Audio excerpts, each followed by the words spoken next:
साथियों, आज एक इतने गंभीर मामले में हम लोग यहां इकट्ठा हुए और वो गूंगी बहरी सरकार जो सत्ता में बैठी है, वो भाजपा की 4 इंजन की सरकार, जिसकी सत्ता के आते ही अपराधियों के साथ साथ एक पुलिस के कांस्टेबल के हौसले इतने बुलंद हो गए कि उसने हमारे पांडव कुमार को, हमारे पूर्वांचल के बेटे को, पूर्वांचल के भाई को ये पूछ के गोली मार दी कि तुम कहां के रहने वाले हो।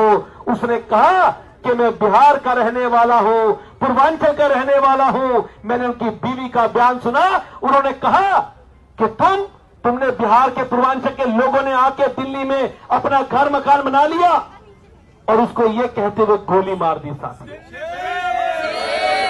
आप सोचो, दिल्ली की रक्षा की जिम्मेदारी किसके पास है? दिल्ली पुलिस के पास सुरक्षा की जिम्मेदारी है। अगर हमारा सुरक्षा करने वाले लोग ही अपराधी की तरह बर्ताव करके हमारे पूर्वांचल के भाइयों को उनके बिहार का होने की वजह से अगर गोली मारेंगे तो ऐसी सरकार को हम उखाड़ के फेंक देंगे। साथियों, जो सरकार निकम्मी है, वो सरकार बदलनी है। अरे आप कभी जाति पूछ के गोली मारते हो, कभी आप पूर्वांचल बिहार पूछ के गोली मारते हो। और मैं पूछना चाहता हूं आपसे, आप मुझे बताओ, अगर वो गोली मारने वाला पुलिस वाला कोई मुसलमान होता तो उसके घर पे बुलडोजर चलता नहीं चलता? बताओ, चलता नहीं चलता? अरे तुम्हारी सरकार में तो न्याय भी जाति देख के मिलता है, धर्म देख के मिलता है। धिक्कार है ऐसी भाजपा की सरकार पे जो जाति और धर्म देख के न्याय देने का काम करती है लोगों को। तुम निकम्मी सरकार है। आप सोचो कि पूर्वांचल के बेटे बेटियां जो इस देश के आईएएस से लेकर पीसीएस से लेकर जो यूपीएससी का रिजल्ट आता है तो उसमें सबसे ज्यादा बड़ी संख्या में पूर्वांचल के बेटे बेटियों की संख्या होती है। आज देश की राजधानी में भाजपा सरकार के संरक्षण में उसको बिहारी कह के गोली मारी जा रही है। हमारे लिए इससे बड़ी शर्म की बात नहीं हो सकती। साथियों, इससे बड़ी शर्म की बात नहीं हो सकती। मैं तो कहता हूं कि जितने लोग बिहार के आईपीएस इंजीनियर डॉक्टर बन के बैठे, अरे भाई, अगर आपने इस पांडव कुमार के लिए, इस भाई के लिए आवाज नहीं उठाई तो यार धिक्कार है ऐसी उस पे। आपको आवाज बनना पड़ेगा, वरना आज ये दिल्ली में हुआ है, आज ये जाफरपुर में हुआ है, कल ये पूर्वी दिल्ली में होगा, परसों भारी दिल्ली में होगा, उसके बाद मुंबई में होगा, पूरे देश में होगा। भाजपा जनता पार्टी का चेहरा तो ऐसा है कि वो लोगों को लड़ाना चाहती है पूर्वांचल के भाई बहनों के साथ। मुझे कहते हुए बड़ा दुख हो रहा है कि पिछले 1 साल में जितना बड़ा अन्याय सरकार ने किया, आज तक इस देश की इतने साल के इतिहास में कभी पूर्वांचल के भाई बहनों के साथ इतना बड़ा भेदभाव होने का काम नहीं हुआ।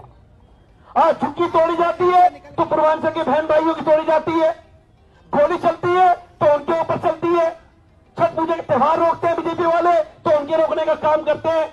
और दूसरी बात क्या है कि उनको न्याय नहीं मिल रहा है। लेकिन मैं कहना चाहता हूं आप सब लोगों से, हम सबको, यहां जितने लोग खड़े हैं, कोई पूर्वांचल के तो जो है, लेकिन सब लोग आए हुए, क्योंकि आम आदमी पार्टी के लोग जाति और भेद और धर्म के नाम पे न्याय नहीं मांगते।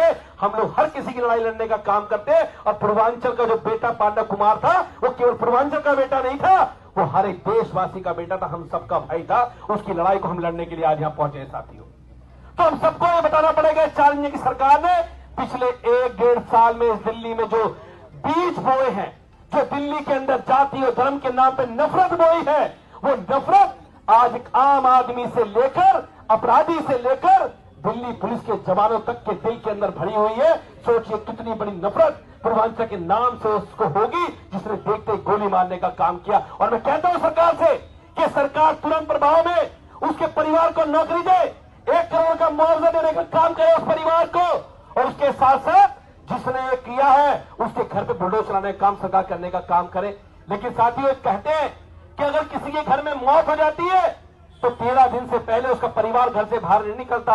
लेकिन मुझे तो दिल्ली की मुख्यमंत्री पे शर्म आती है। साथियों, दिल्ली की मुख्यमंत्री ने पूर्वांचल का, क्योंकि वो गरीब था, वो किराए पर रहने वाला था, इसलिए मुख्यमंत्री उसके घर पे नहीं गई। बीजेपी का कोई नेता घर पे नहीं गया। जब हम लोगों ने उसकी आवाज उठाई तब मनोज तिवारी उसके घर पे पहुंचे और मुख्यमंत्री उसके घर पे जाके संवेदना व्यक्त नहीं करी। इतनी निर्जन मुख्यमंत्री दिल्ली की है, जबकि वो महिला है, और महिला का तो दिल अंदर से पसीजा हुआ होता है। लेकिन महिला होने के बाद भी वो जिस संस्था से भाजपा आरएसएस से आती है, उनका दिल तो पत्थर का बन चुका है। वो पत्थर का दिल, शर्म करो। वो पत्थर का दिल, और उन्होंने उस परिवार को अपने कार्यालय में बुलाने का काम किया। सोचो, अपने कार्यालय में। अरे मुख्यमंत्री जी, आप दुनिया भर में घूमती है पूरे दिन, आपके पास इवेंट में जाने का समय है, आपके पास बाकी जगह जाने का समय है, आपके पास जाफरपुर में उस परिवार के पास जाने का समय नहीं था।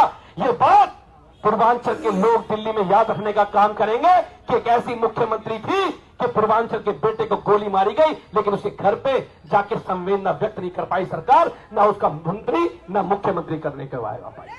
ये सवाल के जवाब पूछेंगे साथियों, तो आप सब लोग इतनी भारी संख्या में इकट्ठा हुए, उसके लिए मैं आपका धन्यवाद करता हूं। और हमें सरकार को जगाना है, इस सरकार को बताना है कि पूर्वांचल के भाई बेटों के साथ अन्याय होगा तो वो दिल्ली में अकेले नहीं है।